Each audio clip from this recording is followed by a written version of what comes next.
Il est facile de reconnaître quand une maison est en flammes, mais il est beaucoup plus difficile d'accepter que celui qui met le feu à ta paix est quelqu'un de ta propre famille. Et pourtant, c'est exactement ce qui se passe chaque fois que tu tolères une moquerie qui te humilie, un commentaire qui te minimise ou une manipulation qui te fait te sentir coupable pour des choses qui ne te concernent pas. Ce n'est pas une exagération, c'est de l'usure émotionnelle. C'est une destruction lente. Cette vidéo va droit au but que beaucoup ne veulent pas admettre. Tout n'est pas permis sous prétexte de son du sang. Le sang ne donne pas le droit de te blesser, de franchir tes limites, d'envahir ton esprit, ni de jouer avec ta stabilité. La réalité est dure, mais nécessaire. Si quelque chose brise ton estime de toi, si quelqu'un éteint ta voix, si une relation te vide, il n'y a pas d'amour là. Il y a de la toxicité normalisée. Ici, tu vas entendre ce que presque personne n'ose dire. La véritable force n'est pas dans l'endurance, mais dans le fait de poser des limites sans trembler. Dans le fait de clarifier jusqu'où va ton espace. Dans le fait de ne pas justifier des comportements nuisibles, dans le fait de protéger ta dignité même si l'autre n'aime pas ça. Le stoïcisme n'est pas une belle théorie, c'est de l'action, c'est de l'autocontrôle, c'est avoir le courage de dire « je ne me le permets plus ». Cette vidéo est pour que tu ouvres les yeux, pour que tu comprennes que ta paix vaut plus que n'importe quel lien qui te brise de l'intérieur. Reste jusqu'à la fin. Tu vas entendre ce que tu as besoin d'entendre depuis des années, mais que personne n'a eu le courage de te dire. 1. Ne tolère pas les moqueries déguisées en humour. C'est comme porter une corde attachée à la poitrine pendant que quelqu'un de l'autre côté la tire sans intention de t'aider, mais pour voir jusqu'où tu peux tenir avant de te briser. Chaque tirage semble petit, insignifiant, presque inoffensif, mais avec le temps, il devient une douleur constante, qui te marque, t'use et t'habitue à souffrir en silence. C'est ainsi que fonctionnent les moqueries déguisées en humour. Elles entrent doucement, se maquillent d'affection et deviennent ensuite une forme de contrôle émotionnel qui te fait douter de ta propre valeur. Et le pire, c'est que souvent, elles viennent de personnes proches, des personnes qui devraient prendre soin de toi et non te blesser. Quand quelqu'un se moque de toi et conclut par un « je plaisantais seulement », ce qu'il dit vraiment, c'est « je veux te manquer de respect » sans en affronter les conséquences. Le véritable humour ne fait jamais mal. Quand ça fait mal, ce n'est pas une blague, c'est une agression douce. Celui qui te fait ça ne cherche pas à rire avec toi, il cherche à te tester. Il cherche à mesurer combien tu peux endurer sans rien dire. Chaque fois que tu restes silencieux, il apprend quelque chose sur toi, qu'il peut continuer à le faire, que tes limites sont fragiles, que ton silence est facile à obtenir. Du point de vue stoïcien, Épictète enseignait que personne ne peut te rabaisser sans ton consentement. Ici, cet enseignement devient brutalement littéral. Chaque moquerie que tu justifies, chaque commentaire que tu minimises, chaque rire forcé pour ne pas déranger est un consentement que tu donnes sans le vouloir. Les moqueries familiales sont les plus dangereuses. Elles se cachent derrière des phrases comme « c'est comme ça ici », « ne sois pas exagéré, tu es toujours sensible ». Mais si tu regardes attentivement, tu te rendras compte que la seule tradition ici est le dommage émotionnel normalisé. Ta première responsabilité est de le reconnaître. Arrête de normaliser ce qui te dérange. Accepte que ce poids sur la poitrine quand quelqu'un plaisante avec toi est ton esprit te disant que tu ne reçois pas d'amour, mais du manque de respect. La deuxième responsabilité est de l'exprimer. Tu n'as pas besoin de crier ou de te justifier. Il suffit de le dire clairement. Ça ne me plaît pas. Ce n'est pas drôle. Je n'accepte pas ça. Ta voix est la frontière qui protège ta dignité. La troisième responsabilité est d'agir. Si la personne insiste, si elle recommence, si elle se moque encore après que tu aies parlé, alors ce n'est plus une erreur, c'est une décision. Et quand quelqu'un décide de te manquer de respect, ton devoir est de mettre de la distance, émotionnelle ou physique. Celui qui t'aime ne te blesse pas pour le plaisir. Il n'utilise pas des blagues pour te rabaisser. Il ne jouit pas de ton inconfort. Les gens sains prennent soin, respectent, écoutent et s'arrêtent quand ils remarquent que ça fait mal. Le reste n'est pas de l'humour. C'est de la violence douce. Ce premier point n'est pas seulement une leçon. C'est un filtre. Un rappel que ta dignité ne se sacrifie pas pour maintenir la paix avec les autres, parce que la paix qui exige ton silence n'est pas la paix. C'est la soumission. Et tu n'es pas né pour supporter. Tu es né pour te respecter. 2. Arrêter la manipulation émotionnelle. C'est comme être pris au piège dans une toile d'araignée que vous ne voyez pas au début. Vous ne ressentez qu'une légère traction, une petite pression, quelque chose apparemment inoffensif, mais chaque mouvement que vous faites vous enveloppe davantage. Non pas parce que vous ne pouvez pas sortir, mais parce que quelqu'un a appris exactement quel fil bouger pour que vous vous sentiez coupable, responsable et obligé de porter des émotions qui ne sont ni les vôtres, ni ne vous appartiennent. La manipulation émotionnelle fonctionne ainsi, douce, silencieuse et efficace, conçue pour vous faire sentir mal, de poser des limites, de penser à vous, de dire non. Le manipulateur émotionnel ne crie pas toujours, n'impose pas toujours. Souvent, il parle doucement, agit à partir de la victimisation ou joue l'offensé. Il utilise des phrases précises qui vous déstabilisent. « Si tu m'aimais vraiment, tu me fais te sentir mal. Je ne fais que t'aider. » Des mots qui semblent être de la préoccupation, mais qui cherchent en réalité à contrôler vos décisions. C'est là que vous devez ouvrir les yeux, car la manipulation émotionnelle n'est pas de l'amour, elle ne l'a jamais été. C'est du contrôle, de l'insécurité et de la dépendance déguisée en affection. Un stoïcien le verrait de face. Sénèque disait que rien n'a servi plus que de livrer nos émotions au jugement d'autrui. Et cette leçon est vitale à ce stade, car chaque fois que vous permettez à quelqu'un de vous manipuler par la culpabilité, vous renoncez à votre liberté intérieure. C'est le véritable coup. Ce n'est pas le malaise du moment, c'est l'usure profonde qui vient après, lorsque vous commencez à vivre pour ne pas décevoir les autres et non pour vous respecter vous-même. La manipulation émotionnelle se reconnaît lorsque vous vous sentez responsable du bonheur d'une autre personne, lorsque l'on vous fait porter le blâme pour des choses que vous n'avez pas faites, lorsque vous avez peur que quelqu'un se mette en colère si vous faites ce qui est juste pour vous. Si cela vous fait mal de penser à dire ce que vous ressentez, si vous ressentez de la pression pour plaire, si votre tranquillité dépend de l'humeur de quelqu'un d'autre, vous êtes manipulé. La clé est de détecter le modèle. Le manipulateur change le récit pour paraître victime. Tout tourne autour de ses émotions. Si vous êtes fatigué, il est plus fatigué. Si vous avez un problème, le sien est plus grave. Si vous exprimez une limite, il vous accuse d'être froid, égoïste, insensible. Et même si une partie de vous sait que ce n'est pas vrai, vous finissez par céder parce que vous ne voulez pas causer de conflit. Mais c'est là le piège. Le conflit existe déjà, il est juste dirigé contre vous. Alors, que faites-vous? La première chose est de le nommer. D'abord en interne, puis verbalement. Vous devez avoir la clarté de reconnaître quand quelqu'un utilise l'émotion comme outil de contrôle. La deuxième est de ne pas entrer dans le jeu. N'expliquez pas trop, ne justifiez pas, ne vous défendez pas contre des accusations qui n'ont pas de sens. Répondez avec calme, mais fermeté. La manipulation se nourrit de votre réaction émotionnelle. Quand elle ne l'obtient pas, elle perd de sa puissance. La troisième est d'établir une conséquence réelle. Si quelqu'un insiste pour vous manipuler malgré le fait que vous ayez exprimé vos limites, vous devez vous éloigner émotionnellement. Vous n'avez pas l'obligation de guérir quelqu'un ni de porter ses blessures. Vous n'êtes pas ici pour soutenir des vies entières pendant qu'elles détruisent la vôtre. La vérité est simple, celui qui vous manipule ne vous aime pas, il vous utilise. L'amour n'exige pas de sacrifice émotionnel constant. L'amour ne vous fait pas vous sentir coupable d'être vous.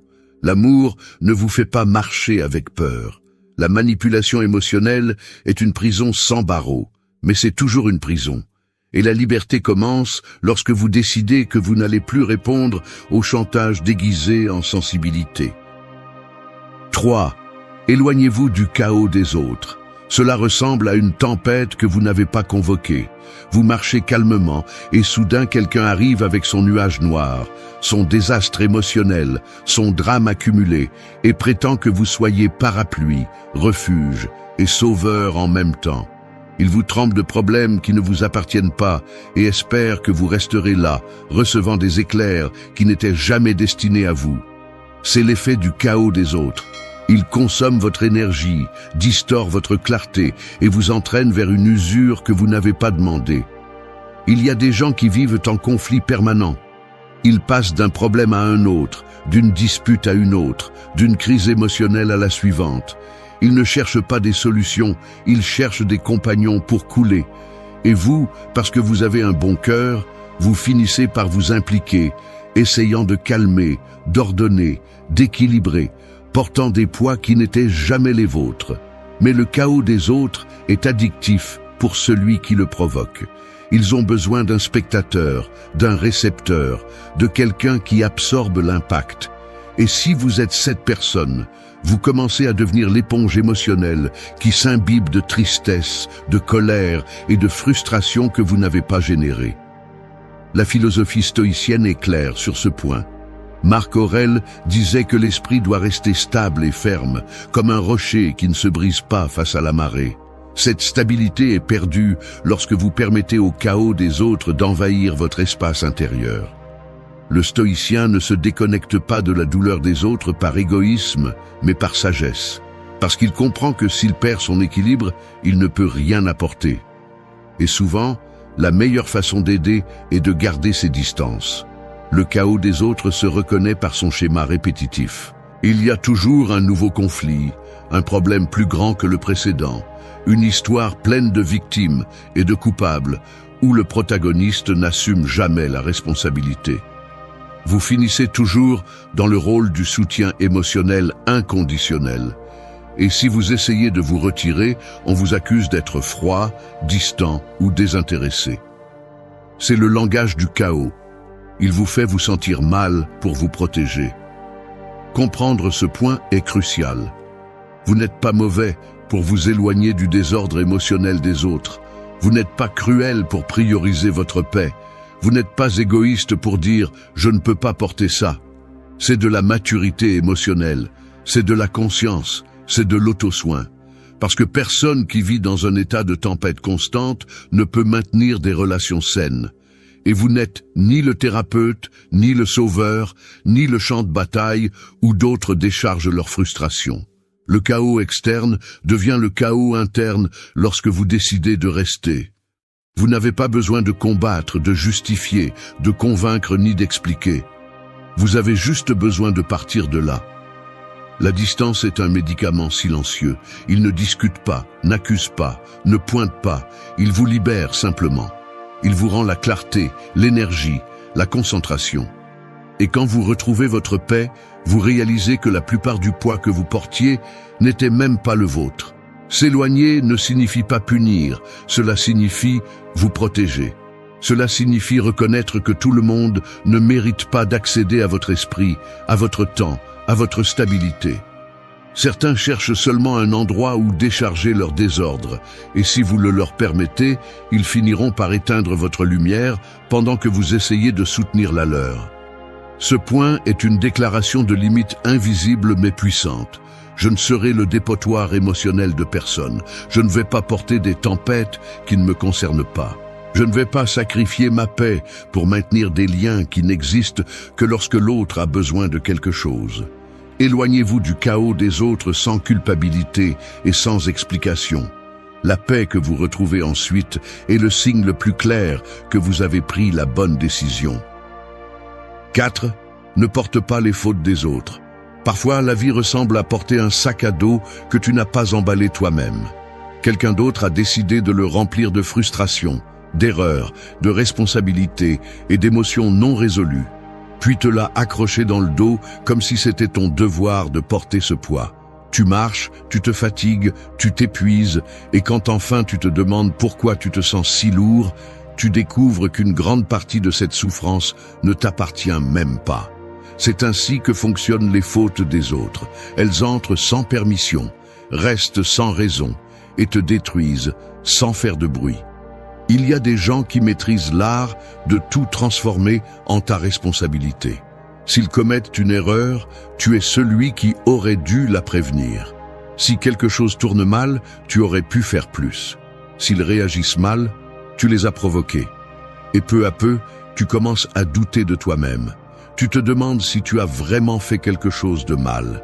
Tu commences à porter des sentiments qui ne sont pas nés en toi, mais qui finissent par gouverner ton esprit. Ce mécanisme n'est pas un hasard. Les gens qui n'assument pas leurs responsabilités ont besoin de chercher des coupables pour ne pas affronter leur propre ombre. Il est plus facile de te pointer du doigt que de se regarder eux-mêmes. Il est plus confortable de t'accuser que d'admettre leurs erreurs. Et si tu permets que cela se répète, tu finis par devenir le réceptacle émotionnel de ceux qui ne veulent pas prendre en charge leur propre vie. La philosophie stoïcienne clarifie ce point. Marc Aurèle disait que chaque personne est responsable uniquement de ses actes, de ses décisions et de son esprit. Tu ne peux pas porter le fardeau de ce que quelqu'un d'autre fait ou ne fait pas. Tu ne peux pas te responsabiliser pour le manque de discipline, de maturité ou de caractère de quelqu'un d'autre. Ce fardeau ne te concerne pas et ne t'a jamais concerné. Le problème est que beaucoup ont grandi en entendant des phrases conditionnantes. Si tu ne fais pas ça, tu me fais te sentir mal. Regarde comment tu me mets. J'étais heureux jusqu'à ce que tu... Cette programmation émotionnelle t'apprend à croire que ton existence contrôle le bonheur des autres, mais c'est un mensonge dangereux. La vérité est simple. Chaque personne est maître de ses émotions. Chacun décide ce qu'il fait de sa vie. Personne ne peut te tenir responsable de son chaos interne. La première chose à faire pour arrêter de porter les fautes des autres est de reconnaître le schéma. Observe ces situations où tu te sens mal sans raison logique, où on te blâme pour des réactions que tu n'as pas provoquées, où on te fait te sentir responsable de décisions que tu n'as pas prises. Ce malaise est ton signal interne que tu absorbes ce qui n'est pas à toi. La deuxième chose est de mettre des limites émotionnelles. Quand quelqu'un essaie de te transférer sa faute, respire et rappelle-toi, cette émotion ne m'appartient pas. Tu peux le dire clairement. Je comprends comment tu te sens, mais cette responsabilité n'est pas la mienne. Tu n'as pas besoin d'attaquer ou de te défendre excessivement. Tu as juste besoin de clarté. Les fautes des autres se désintègrent quand tu ne les acceptes pas. La troisième chose est d'arrêter de te transformer en sauveur émotionnel. Tu ne peux pas réparer ceux qui ne veulent pas se réparer. Tu ne peux pas résoudre des problèmes qui ne sont pas nés de toi. Tu ne peux pas vivre en éteignant des feux que d'autres provoquent par leur propre manque de responsabilité. Ta paix mentale vaut plus que toute tentative d'être un héros pour ceux qui ne veulent pas changer. La faute est un outil de contrôle lorsqu'elle est mal utilisée. Elle produit de la soumission, te fait douter, te fait te sentir petit. Mais quand tu commences à rejeter les fautes qui ne sont pas les tiennes, tu retrouves ton autonomie mentale. Tu retrouves ta voix. Tu retrouves ton pouvoir. Ce point est une libération interne. Tu arrêteras de demander pardon pour des choses que tu n'as pas faites. Tu arrêteras de te sentir honteux pour des émotions qui ne sont pas les tiennes. 5. Protège ton chemin de l'envie. Se sentir observé par des yeux envieux, c'est comme marcher sur un sentier tranquille pendant que quelqu'un, caché parmi les arbres, lance de petites pierres dans ton dos. Elles ne te blessent pas gravement, mais elles interrompent ta marche, volent ta concentration et cherchent à te faire douter de ta propre progression. L'envie fonctionne ainsi. Elle n'a pas besoin de crier, elle n'a pas besoin de te détruire d'un coup. Il suffit de semer des doutes, des commentaires passifs-agressifs ou des comparaisons déguisées en inquiétude pour que tu commences à remettre en question ta propre valeur. Il y a des gens qui ne supportent pas de te voir grandir. Non pas parce que tu leur as fait quelque chose, mais parce que ton évolution leur rappelle ce qu'ils n'ont pas osé tenter. Ta discipline les dérange, ton amélioration leur fait mal, ta force les agace. Ils n'en parlent pas directement, mais ils l'expriment par des regards, des silences, des blagues empoisonnées et des attitudes qui semblent petites, mais qui portent une vérité profonde. Ils ne célèbrent pas ton chemin, ils le surveillent. L'envie au sein de la famille est encore plus dangereuse. Beaucoup la nient, la dissimulent, la cachent sous des phrases comme « je veux seulement le meilleur pour toi ». Mais quand tu observes attentivement, tu vois comment chaque réussite tienne les temps, chaque progrès les irrite, chaque changement positif suscite des commentaires qui cherchent à minimiser ce que tu fais. Ces personnes ne veulent pas te voir tomber, mais elles ne veulent pas non plus te voir trop haut. Elles ont besoin que tu ne t'éloignes pas de leur niveau, que tu ne te distingues pas trop, que tu ne changes pas la dynamique où elles se sentent le plus à l'aise. Le regard stoïcien nous rappelle que nous ne pouvons pas contrôler l'opinion des autres, mais nous pouvons contrôler ce que nous laissons entrer dans notre esprit. Épictète disait que ce n'est pas ce qu'on te dit qui t'affecte, mais l'interprétation que tu fais de ces mots. L'envie des autres ne te détruit que si tu la prends pour une vérité. Si tu décides de ne pas lui donner accès à ton identité, elle n'a pas de pouvoir. L'envie est un poison qui ne fonctionne que si tu le bois. La première chose pour te protéger de l'envie est d'identifier les modèles. Ils félicitent avec froideur, ils louent avec réserve, ils demandent tes objectifs, mais seulement pour mesurer si tu vas trop loin. Ils critiquent des décisions qu'ils n'ont jamais eu le courage de prendre. Ils utilisent des phrases comme « Pourquoi tant ? N'est-ce pas trop ? Je ne le ferai pas comme ça ». Et derrière ces mots, il y a un message caché. « Ça me dérange que tu avances ». Ce message est ton signal. La deuxième chose est de marquer une distance émotionnelle. Tu n'as pas besoin de couper complètement la relation, mais tu as besoin d'arrêter de partager ce qui t'importe avec ceux qui ne savent pas le gérer. Tout le monde ne mérite pas d'avoir accès à tes rêves. Tout le monde ne doit pas connaître tes plans. Tout le monde ne peut pas entendre tes progrès. Certains veulent seulement cette information pour se comparer, pas pour te soutenir. La troisième chose est de te concentrer sur ton chemin sans regarder sur les côtés. L'envie des autres perd de sa force quand tu ne réduis pas ta vitesse par peur de déranger. Quand tu avances fermement, calmement, conscient de ton but, les voix extérieures deviennent du bruit. Et tu n'es pas ici pour vivre en fonction du bruit, mais de ta direction interne. Te protéger de l'envie n'est pas être méfiant, c'est être sage. C'est prendre soin de ton esprit, de ta motivation et de ton énergie. C'est comprendre que ta croissance n'est une attaque pour personne.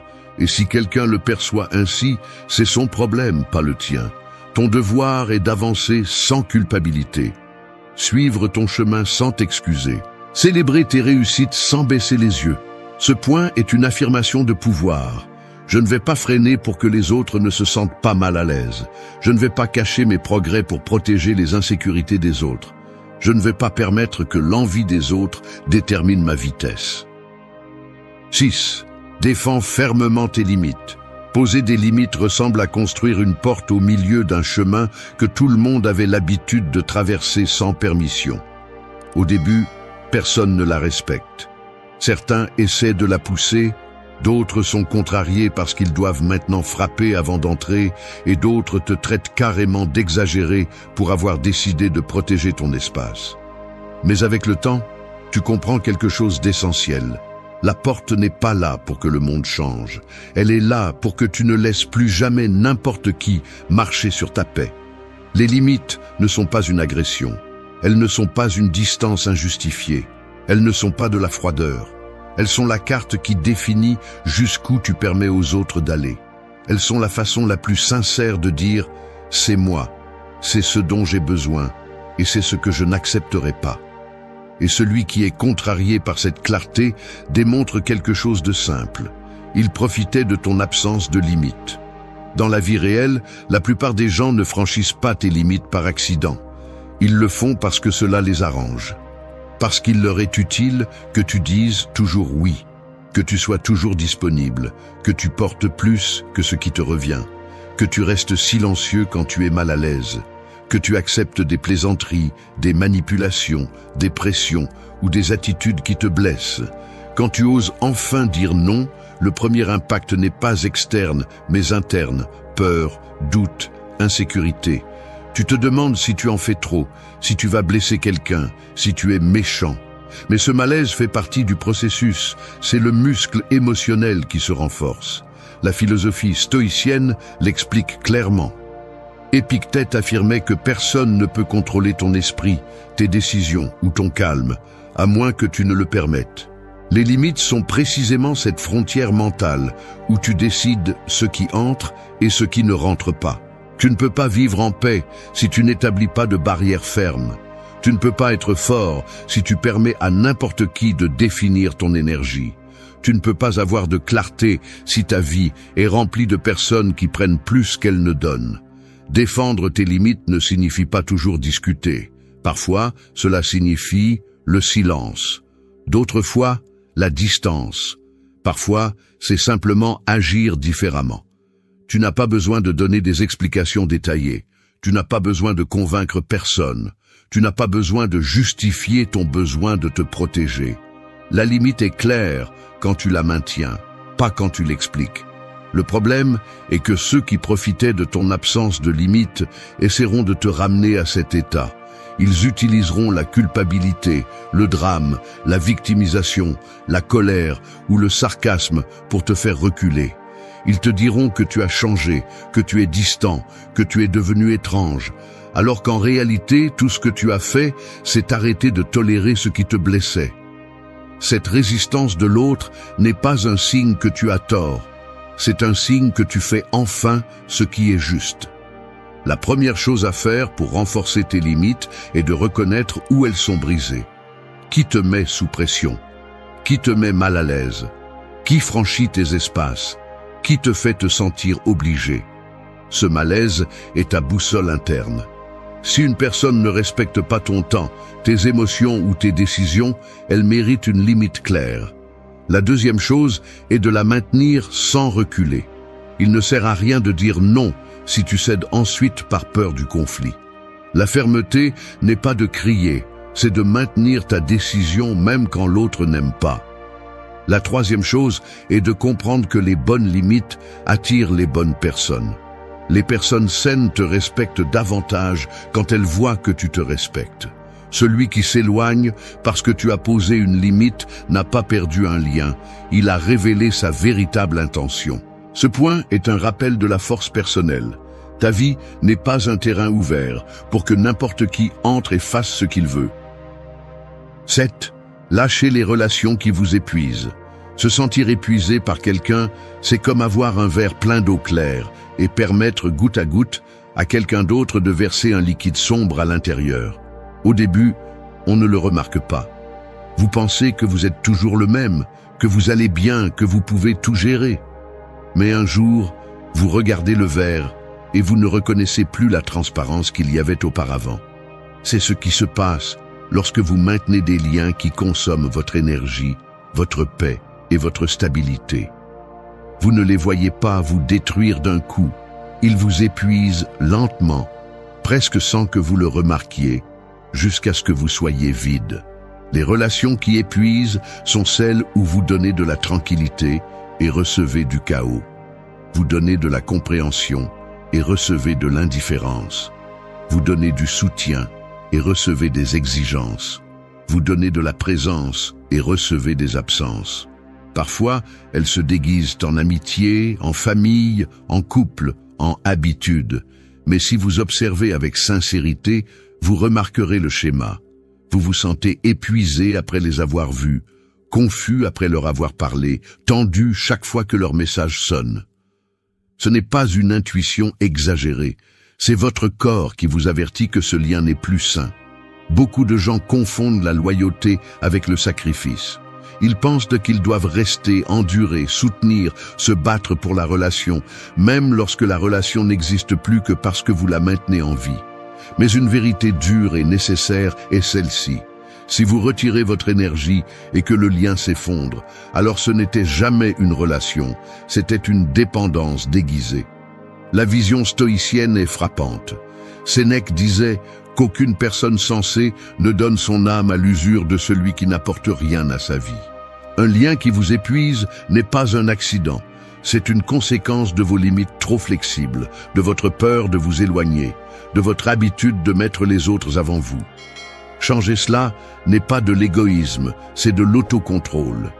Les relations qui épuisent partagent certains signes. D'abord, elles vous font vous sentir coupable lorsque vous décidez de vous mettre en premier.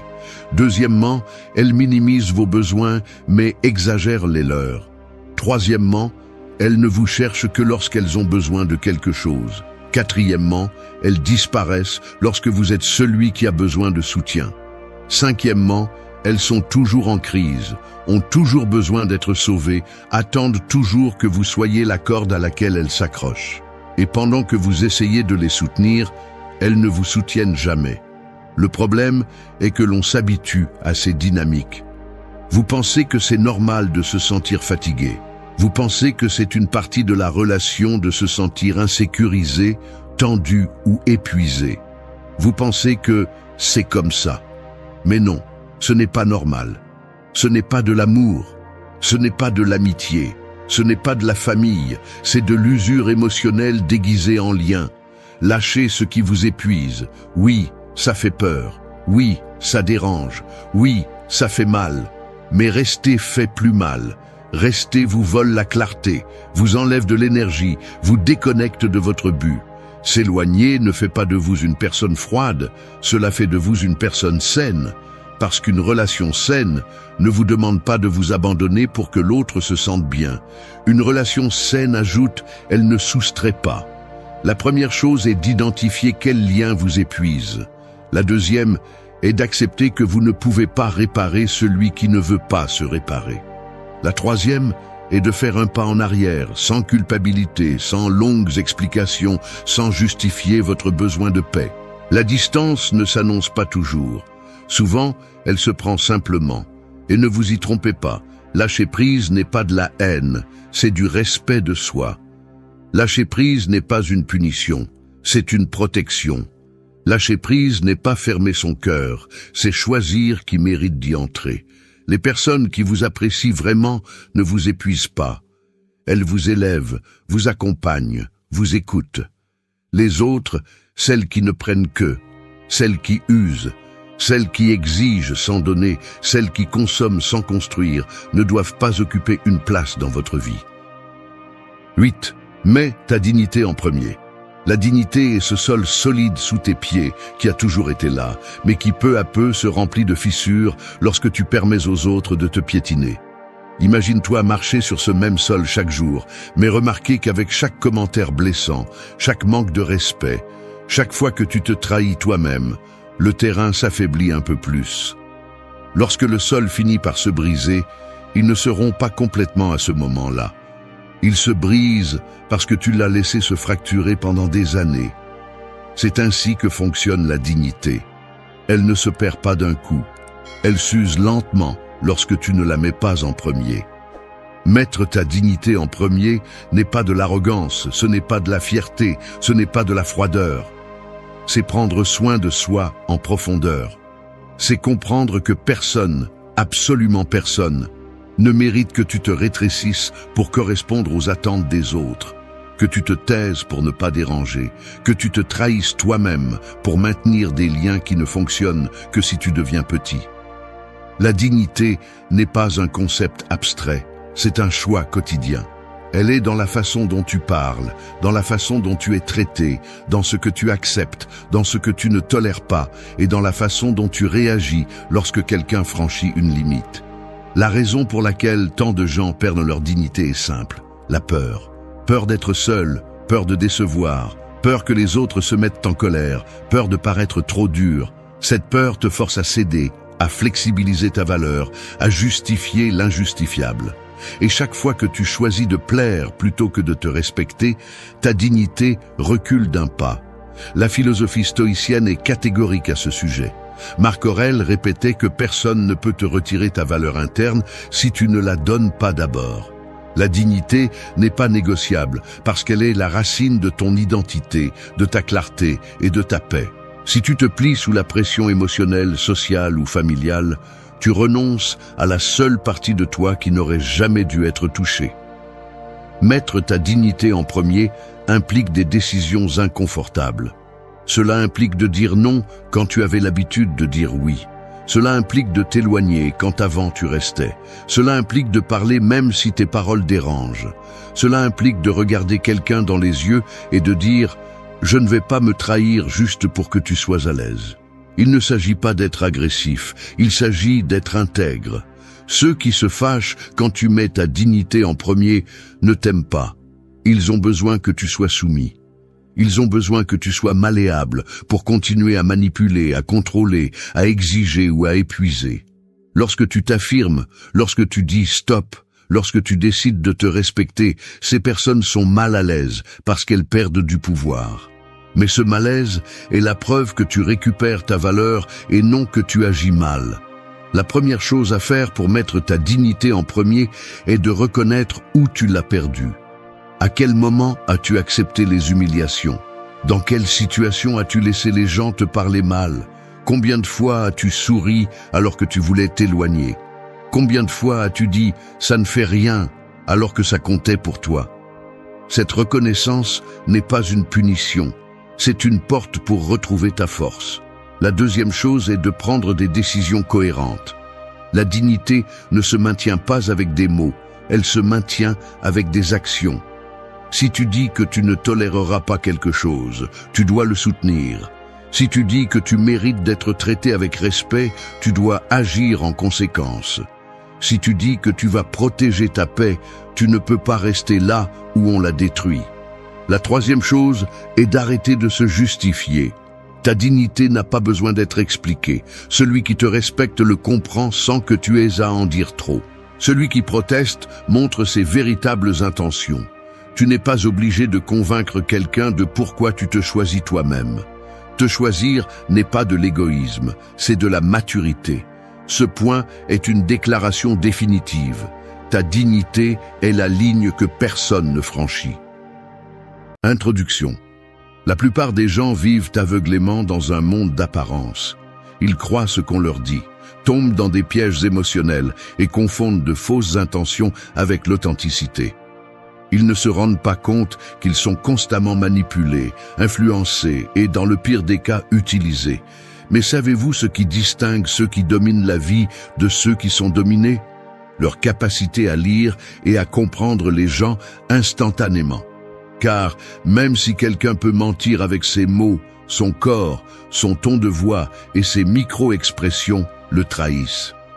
Peu importe la qualité de sa performance, il y aura toujours quelque chose qui révélera sa véritable nature. Et si vous êtes assez perspicace, vous apprendrez à voir ce que les autres ne voient pas. Vous comprendrez ce qu'ils ressentent vraiment, même lorsqu'ils essaient. Ce n'est pas seulement une compétence utile, c'est un outil de survie. Si vous ne pouvez pas lire les gens, vous finirez par tomber dans leur jeu, à réagir impulsivement et à commettre des erreurs qui vous coûteront cher. Mais si vous apprenez à observer, à interpréter et à agir intelligemment, vous aurez un avantage sur 99%. Aujourd'hui, je vais vous donner les outils pour développer cette compétence. Je vais vous montrer comment déchiffrer les véritables intentions de quelqu'un, détecter les manipulations et projeter de la confiance dans n'importe quelle situation. Il ne s'agit pas de lire dans les pensées, il s'agit de lire la réalité avec clarté. Alors, faites attention, car ce que vous allez apprendre aujourd'hui peut complètement changer la façon dont vous interagissez avec le monde. Action 1. Apprendre à reconnaître les émotions déguisées. Les gens mentent, tout le temps, pas seulement avec des mots, mais aussi avec des expressions, des gestes, des silences et des changements subtils dans leur ton de voix. Nous vivons dans un monde où la majorité cache ce qu'elle ressent vraiment, que ce soit par peur, honte ou commodité. Certains le font parce qu'ils ne veulent pas se montrer vulnérables, d'autres parce qu'ils cherchent à manipuler, et quelques-uns parce qu'ils ne sont même pas conscients de ce qu'ils font. Mais si tu apprends à voir au-delà des apparences, si tu entraînes ta capacité à détecter les émotions déguisées, tu vas développer un énorme avantage sur les autres.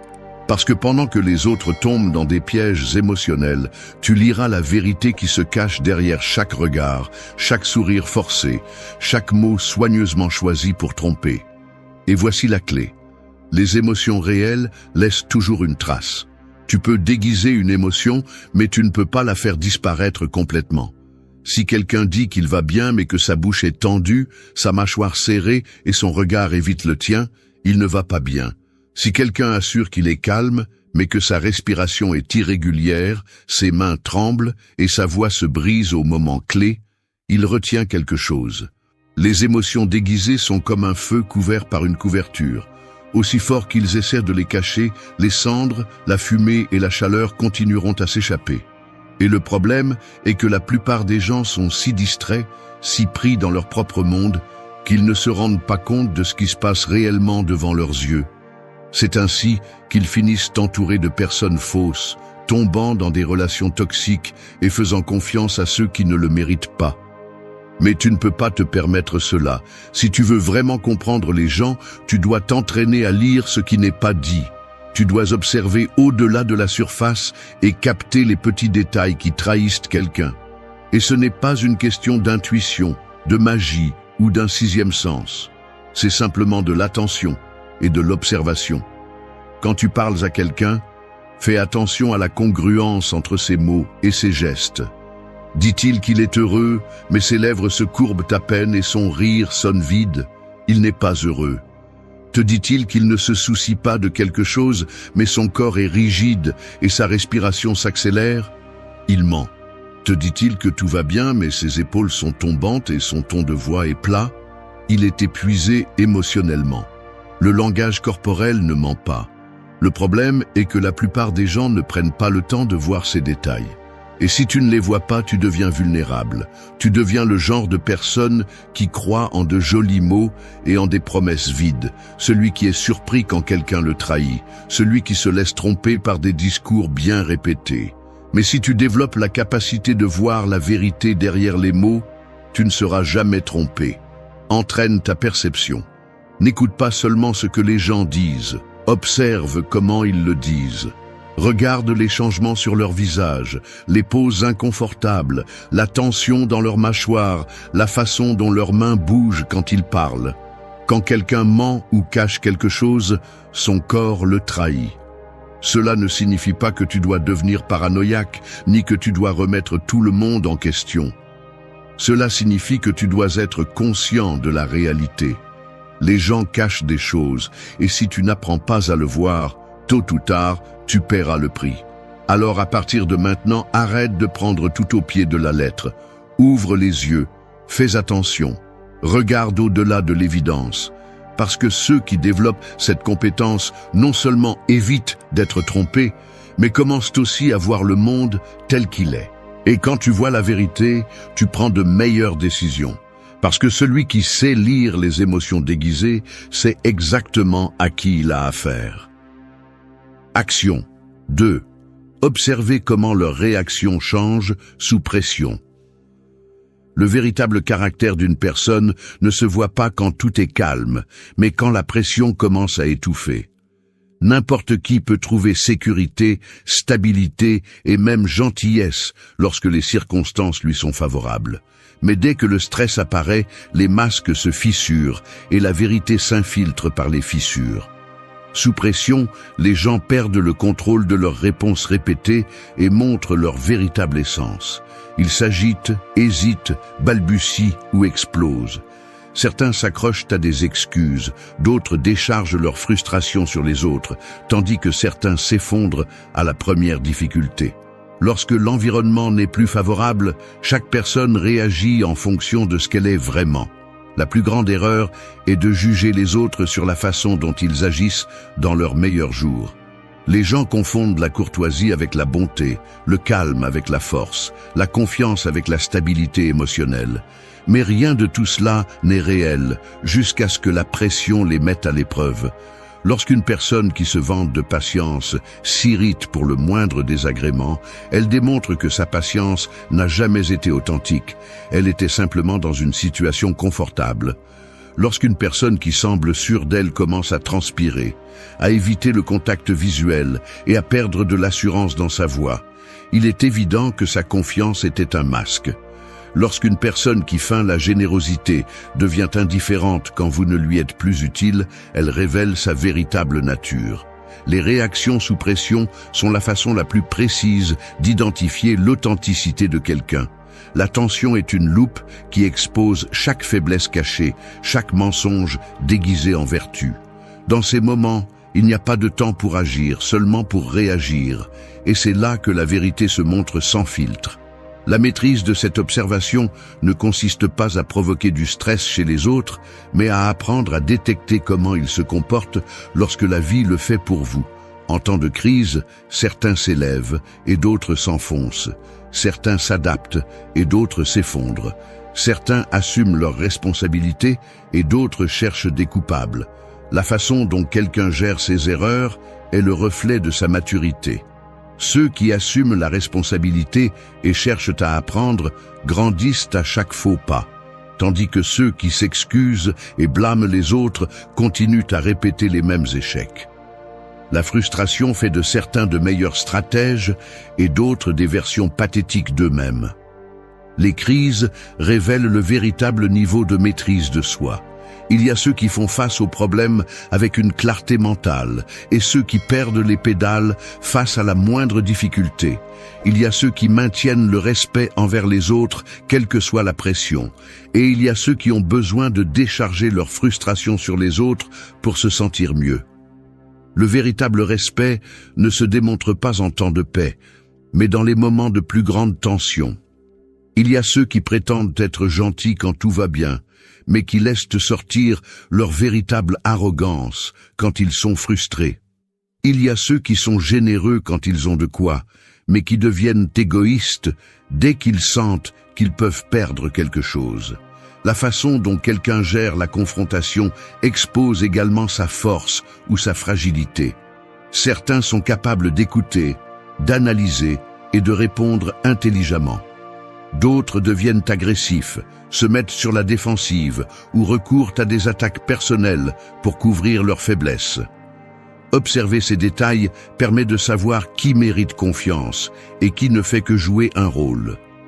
La plupart des gens n'évaluent les autres que dans des situations confortables, sans se rendre compte que la seule chose qui compte est la façon dont ils agissent lorsque tout se complique. Le véritable caractère se forge dans l'adversité.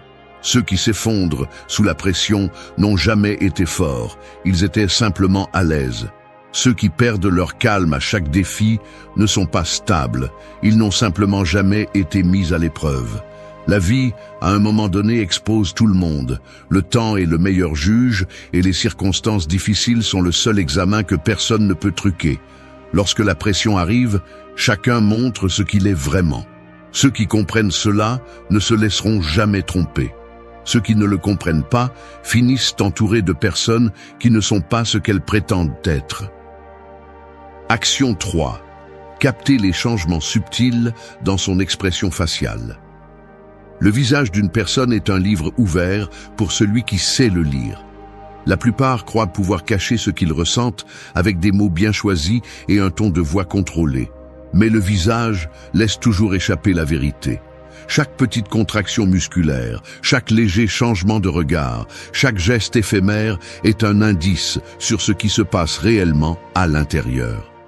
Le problème est que presque personne ne prête attention. Les gens écoutent ce qu'on leur dit, mais ils n'observent pas comment on le leur dit. Ils ignorent les détails qui révèlent l'inconfort, la peur, le mépris ou l'intérêt véritable. Et c'est là qu'ils deviennent vulnérables. Le visage humain est incapable de cacher complètement les émotions car elles se produisent à un niveau instinctif. Lorsqu'une personne ressent de la colère, de la frustration, de la surprise ou de l'insécurité, son cerveau le traite en millisecondes et avant qu'elle puisse le contrôler, son visage l'a déjà reflété. On appelle cela des micro-expressions. Les micro-expressions sont des réponses automatiques et involontaires qui durent des fractions de secondes, trop rapides pour être falsifiées. Même si quelqu'un essaie de cacher sa réaction, même s'il sait mentir avec des mots, son visage montrera toujours l'émotion réelle avant qu'il puisse la réprimer. Un léger froncement de sourcils avant de répondre calmement indique de la colère ou de l'agacement réprimé. Un bref soulèvement d'un sourcil alors que quelqu'un prétend être d'accord est un signe de scepticisme ou d'incrédulité. Un sourire qui apparaît et disparaît trop rapidement n'est pas un sourire authentique, mais une réponse mécanique sans émotion réelle. Un regard qui se retient un instant avant de s'adoucir indique que la personne a ressenti de la colère, mais l'a cachée. Ces détails se produisent en moins d'une seconde, mais ils sont incontrôlables.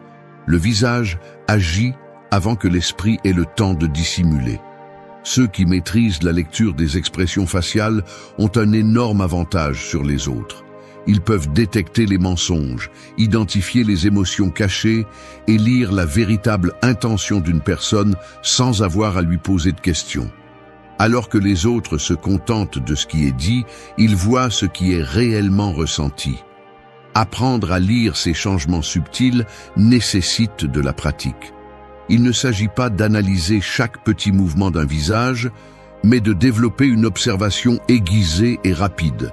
Les personnes qui sont trop évidentes dans leur analyse deviennent mal à l'aise, mais celles qui savent le faire naturellement parviennent à extraire des informations sans que personne ne le remarque. Les yeux sont un autre outil de lecture infaillible.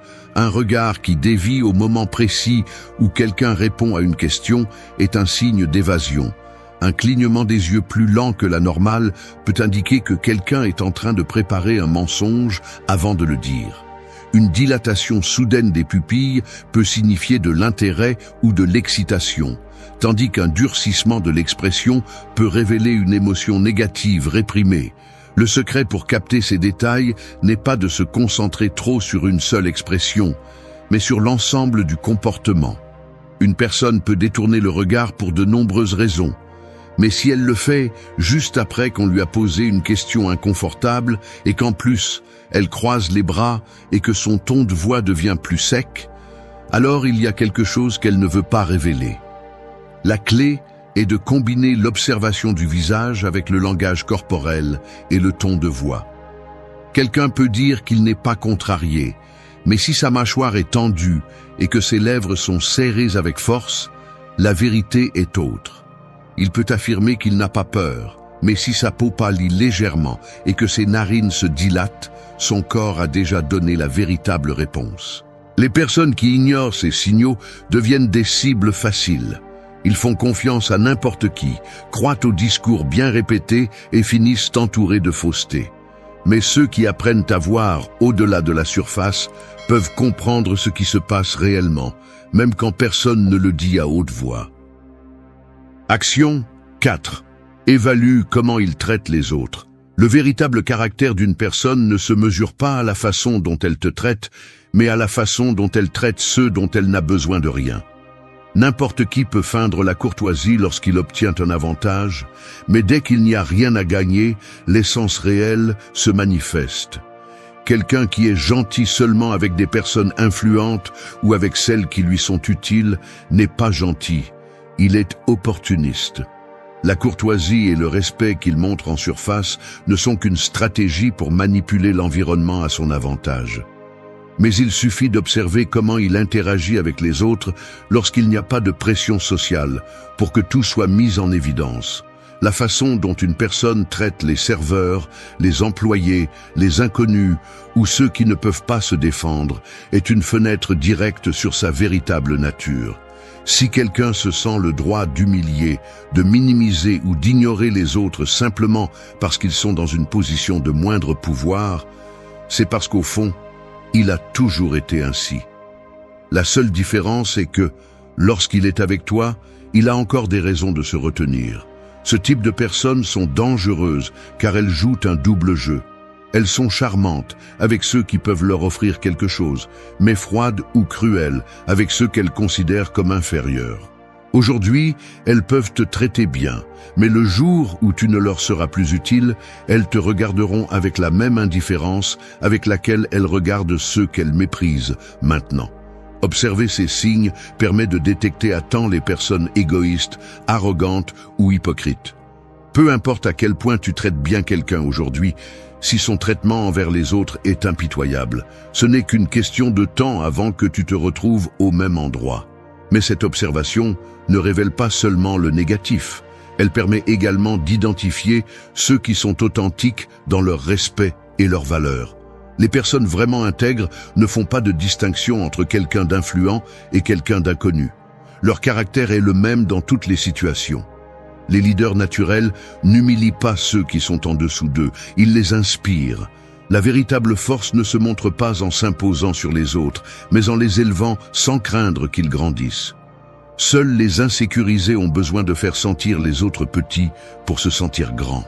La façon dont quelqu'un traite son environnement révèle également son niveau de contrôle émotionnel. Les impulsifs se déchargent sur quiconque est à proximité lorsqu'ils sont frustrés. Les arrogants méprisent ceux qu'ils considèrent comme faibles et les manipulateurs ajustent leur attitude en fonction de qui les observe. Rien de tout cela n'arrive par accident. Chaque mot, chaque geste, chaque réaction est une décision. Il n'y a pas d'excuse. Si quelqu'un traite mal les autres de manière récurrente, c'est parce que c'est sa véritable essence. Celui qui comprend ce principe cesse d'être naïf. Il ne tombe plus dans le piège de croire qu'une personne est bonne simplement parce qu'elle le traite bien. Il apprend à lire le panorama complet et ce faisant, se protège des tromperies inutiles. La vie est trop courte pour s'entourer de ceux qui ne valorisent les gens qu'en fonction de ce qu'ils peuvent obtenir d'eux. Observer comment quelqu'un traite les autres permet d'anticiper avec précision quel type de personne il est et s'il vaut la peine de le garder près de soi. Action 5. Utilisez l'effet miroir. Les gens ont confiance en ceux qui leur ressemblent. C'est un principe psychologique simple mais puissant. Lorsqu'une personne perçoit que sa façon de parler, son langage corporel ou son énergie sont reflétés dans une autre personne, elle ressent une connexion instantanée, même sans s'en rendre compte. C'est ce qu'on appelle l'effet miroir, et le maîtriser vous donne la capacité d'influencer les interactions sans effort. La plupart des gens le font de manière inconsciente. Des amis qui ont passé des années ensemble finissent par adopter des expressions similaires. Les couples qui se comprennent parfaitement synchronisent leurs gestes et leur ton de voix sans le planifier. Le cerveau humain associe la similitude à la confiance. Mais la différence entre ceux qui utilisent ce principe naturellement et ceux qui le maîtrisent consciemment est abyssale. Celui qui comprend l'effet miroir peut générer de l'empathie avec n'importe qui, briser les barrières sociales et faire en sorte que les gens se sentent à l'aise sans qu'ils soupçonnent qu'ils sont influencés. Le reflet subtil du langage corporel est la façon la plus efficace d'appliquer cette technique. Lorsqu'une personne croise les bras, incline la tête ou change de posture, imiter ce mouvement naturellement crée un sentiment de connexion immédiate. Mais la clé est de le faire subtilement. Copier de manière évidente semble forcé et provoque le rejet. Cela doit être quelque chose de progressif, naturel, comme si le rythme de la conversation vous guidait. Le ton de la voix et le rythme de la parole jouent également un rôle crucial. Si quelqu'un parle vite et avec énergie, répondre avec la même intensité maintient le flux naturel de la conversation. Si quelqu'un utilise un ton posé et réfléchi, répondre de la même manière renforce le sentiment de compréhension mutuelle. Ce principe est particulièrement utile dans les négociations, les entretiens ou toute situation où la confiance est clé. Lorsqu'une personne sent qu'elle parle à quelqu'un qui la comprend, elle baisse la garde, se détend et est plus susceptible d'être ouverte et honnête. Mais l'effet miroir ne concerne pas seulement la synchronisation du langage corporel et de la voix. Il implique également de comprendre l'état émotionnel de l'autre personne et de le refléter intelligemment. Si quelqu'un est frustré, répondre calmement plutôt qu'agressivement aide à équilibrer l'interaction. Si quelqu'un est excité, répondre avec enthousiasme renforce la connexion. Il ne s'agit pas de manipuler mais de comprendre et de s'adapter. L'erreur de beaucoup de gens est d'imposer leur propre rythme et énergie sans tenir compte de l'état mental de l'autre. Cela crée des barrières inutiles. Celui qui maîtrise l'effet miroir s'adapte, coule et fait en sorte que toute conversation se sente naturelle et confortable. Pour appliquer cette technique efficacement, il est important de développer l'observation. Prêtez attention à la posture de l'autre personne, à son ton de voix, à son niveau d'énergie. Si quelqu'un est détendu et parle lentement, Imitez ce rythme pour créer une atmosphère de confiance. Si quelqu'un est enthousiaste et énergique, reflétez son énergie pour maintenir le dynamisme de la conversation. Il est également utile de pratiquer avec de petites interactions quotidiennes. Dans les conversations de tous les jours, remarquez comment les gens réagissent lorsque vous reflétez inconsciemment leur langage corporel. Avec le temps, cette compétence devient naturelle et cesse de se sentir comme un effort conscient. Ceux qui ne comprennent pas ce principe ont tendance à créer de la résistance sans s'en rendre compte. Ce sont ceux qui parlent trop vite à quelqu'un qui a besoin de temps pour traiter l'information. Ce sont ceux qui maintiennent une posture fermée lorsque l'autre personne cherche l'ouverture. Ce sont ceux qui forcent une attitude dominante lorsque la situation exige de la patience. La déconnexion se produit lorsque l'on ignore l'accord de l'autre. L'effet miroir n'est pas seulement une technique, mais un outil pour améliorer la qualité de toute interaction. Le comprendre et l'appliquer intelligemment permet de créer des liens plus solides, de faciliter les accords et de faire en sorte que la communication coule naturellement. Savoir se connecter avec les autres à ce niveau n'est pas un tour de passe-passe social. C'est un avantage qui se reflète dans tous les domaines de la vie. Action 6. Découvrez quand quelqu'un agit ou est authentique. Les gens peuvent mentir avec des mots, ils peuvent déguiser leurs intentions avec des gestes répétés et ils peuvent projeter une image qui n'a rien à voir avec ce qu'ils sont vraiment. Mais la vérité, tôt ou tard, se fait toujours jour. Apprendre à distinguer entre quelqu'un d'authentique et quelqu'un qui joue simplement un rôle est l'une des compétences les plus importantes pour éviter les tromperies, les manipulations et les déceptions. Les signes sont partout, mais la plupart des gens ne les voient pas. Non pas parce qu'ils sont difficiles à détecter, mais parce que les gens choisissent de croire ce qui leur convient.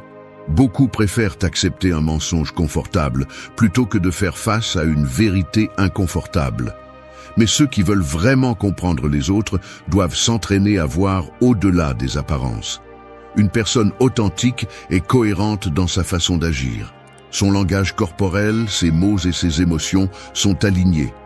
Elle n'a pas besoin d'exagérer ou de forcer des réactions. Elle ne cherche pas à impressionner quelqu'un parce que ce qu'elle montre est réel. En revanche, celui qui joue un rôle tombe souvent dans des contradictions. Il dit une chose, mais son corps en exprime une autre. Il sourit, mais ses yeux reflètent une tension. Il parle avec assurance, mais ses gestes révèlent un malaise. Ses histoires changent en fonction de l'audience. Son comportement varie en fonction de qui l'observe. Les imposteurs exagèrent, ils feignent l'intérêt, forcent les émotions et surjouent pour faire une impression spécifique. Un rire trop fort, une réaction trop enthousiaste ou un geste de tristesse qui semble calculé sont des signes que quelque chose ne va pas. Celui qui joue un rôle s'efforce trop parce qu'il sait que ce qu'il projette n'est pas naturel. Un autre signe révélateur est l'incohérence dans le temps. Quelqu'un d'authentique n'a pas besoin de se rappeler quelle version de lui-même il a montré hier. Sa façon d'être est la même dans tous les contextes. En revanche, quelqu'un qui feint doit ajuster son histoire constamment. Un jour, il est gentil et attentionné. Un autre jour, il est froid et distant. Sa personnalité change en fonction de ce qui lui convient à ce moment-là. Les personnes authentiques ne cherchent pas désespérément l'approbation. Ils n'ont pas besoin de validation constante ni de s'efforcer de s'intégrer à tout prix. Ils parlent avec honnêteté, même si cela signifie mettre les autres mal à l'aise. Ils ne modifient pas leur discours pour plaire. Leur identité ne dépend pas de l'opinion des autres. Les faux, en revanche, se façonnent en fonction de la situation. Ils disent ce qu'ils pensent que les autres veulent entendre, changent leur position en fonction du public et ajustent leur moralité en fonction de la commodité. Ils sont experts pour dire la bonne chose, mais leur comportement ne finit jamais par correspondre. Le langage corporel est un autre indicateur. Lorsqu'une personne est authentique, son expression et sa posture sont naturelles. Soyez à l'aise dans votre propre peau. D'un autre côté, celui qui feint a tendance à montrer des signes de tension. Il rit à des moments étranges, évite le contact visuel dans des situations inconfortables ou gesticule plus que nécessaire pour compenser son insécurité. Il ne s'agit pas de juger tout le monde avec paranoïa, mais d'apprendre à remarquer ces modèles. La vie est pleine de personnes qui ne montrent qu'une façade. Ceux qui font confiance aveuglément à n'importe qui finissent par être entourés de fausseté. La clé est d'observer avec patience. Ne vous laissez pas impressionner par ce que quelqu'un dit en un jour, mais par ce qu'il démontre avec le temps. La vérité apparaît toujours dans les petits détails. Une réaction déplacée, une attitude forcée, une histoire qui ne correspond pas. Détecter qui est réel et qui joue simplement un rôle est un avantage que peu de gens ont. Celui qui développe cette compétence ne sera jamais facilement trompé. Action 7. Maîtriser l'art de lire entre les lignes. La plupart des gens écoutent ce qui est dit en surface, mais ne prêtent pas attention à ce qui est réellement communiqué. Les mots peuvent être soigneusement choisis pour dissimuler des intentions, mais il y a toujours quelque chose de plus profond derrière eux. Celui qui n'apprend pas à lire entre les lignes reste vulnérable face aux manipulateurs, aux tromperies et aux demi-vérités. Tout le monde ne dit pas ce qu'il pense vraiment. Beaucoup cachent leurs véritables intentions derrière des phrases ambiguës, des compliments empoisonnés ou des excuses conçues pour dissimuler la réalité. Mais les mots laissent toujours des traces. Dans la façon dont quelqu'un parle, dans ce qu'il omet, dans sa réaction à certains sujets, c'est là que se trouve la vérité que la plupart ne voient pas. Lire entre les lignes ne signifie pas interpréter ce que vous voulez croire, mais analyser avec précision ce que quelqu'un transmet réellement. Ne vous contentez pas des mots, prêtez attention à l'intention derrière eux. Les personnes qui maîtrisent cet art prêtent attention aux pauses, aux changements de ton de voix, à la manière dont quelqu'un évite certains sujets ou répond par des phrases génériques quand il devrait être direct. Ce qui n'est pas dit est souvent plus important que ce qui est dit. Quand quelqu'un change soudainement de sujet, c'est parce qu'il y a quelque chose qu'il ne veut pas discuter. Quand il donne des réponses vagues ou peu engageantes, c'est parce qu'il veut éviter une vérité inconfortable. Quand il utilise des mots compliqués et ornés, il essaie souvent de dissimuler un mensonge. Les réponses trop parfaites sont souvent un signe que quelque chose est caché. Apprendre à lire entre les lignes est un avantage dans tous les domaines de la vie. Des conversations décontractées aux négociations importantes, comprendre ce qui est réellement communiqué vous permet de prendre de meilleures décisions et de ne pas tomber dans des pièges émotionnels. Mais il ne s'agit pas seulement de détecter les mensonges ou les tromperies, mais aussi de comprendre ce dont les autres ont réellement besoin. Beaucoup de personnes ont du mal à exprimer ce qu'elles ressentent ou ce qu'elles veulent, mais leurs mots, leurs gestes et leur silence le rendent clair. Quelqu'un peut dire qu'il va bien quand son ton de voix et son langage corporel indiquent le contraire. Il peut nier qu'il est dérangé par quelque chose, mais sa façon d'agir reflète son inconfort. Celui qui maîtrise cette compétence ne se laisse pas emporter par l'émotion du moment. Il écoute attentivement, observe avec patience et analyse avant de réagir. Il ne se laisse pas tromper par de belles paroles, ni manipuler par des discours calculés. Il comprend que la véritable communication ne réside pas dans ce qui est dit ouvertement, mais dans ce qui est caché derrière. Pour développer cette capacité, il faut prêter attention à 3 éléments clés. Le langage non verbal, la façon dont quelqu'un bouge, maintient sa posture et change ses expressions en dit plus que n'importe quel discours. Si les mots disent une chose, mais que le corps en dit une autre, le corps a toujours raison. Le ton de la voix et les pauses, les gens ont tendance à hésiter ou à éviter certains mots quand ils ne veulent pas révéler quelque chose. Un ton trop contrôlé sur un sujet sensible peut indiquer que quelqu'un a répété sa réponse. Les incohérences dans le message, si une histoire change avec le temps, c'est parce qu'il y a quelque chose qui ne correspond pas. Quand quelqu'un parle avec trop de détails inutiles, il essaie souvent de renforcer un mensonge. Ceux qui ne savent pas lire entre les lignes sont facilement trompés. Ils restent avec la version superficielle des faits, croient en des discours bien structurés sans analyser le fond, et font confiance à ceux qui savent manipuler avec des mots. Mais ceux qui prêtent attention aux détails, ceux qui analysent ce qui est réellement communiqué, sont ceux qui voient toujours la vérité avant les autres. Il ne s'agit pas de se méfier de tout le monde, mais d'apprendre à voir la réalité telle qu'elle est. Celui qui écoute intelligemment, celui qui analyse au-delà de l'évident, celui qui comprend ce qui se passe réellement, aura toujours l'avantage. Merci d'être resté jusqu'à la fin de la vidéo. Si vous avez tout vu, commentez « Je suis stoïcien » comme notre signe secret, indiquant que vous êtes un véritable apprenant du stoïcisme. N'oubliez pas de vous abonner et de liker la vidéo si elle vous a plu. Rendez-vous dans la prochaine vidéo et rappelez-vous, continuez à cultiver votre esprit stoïque.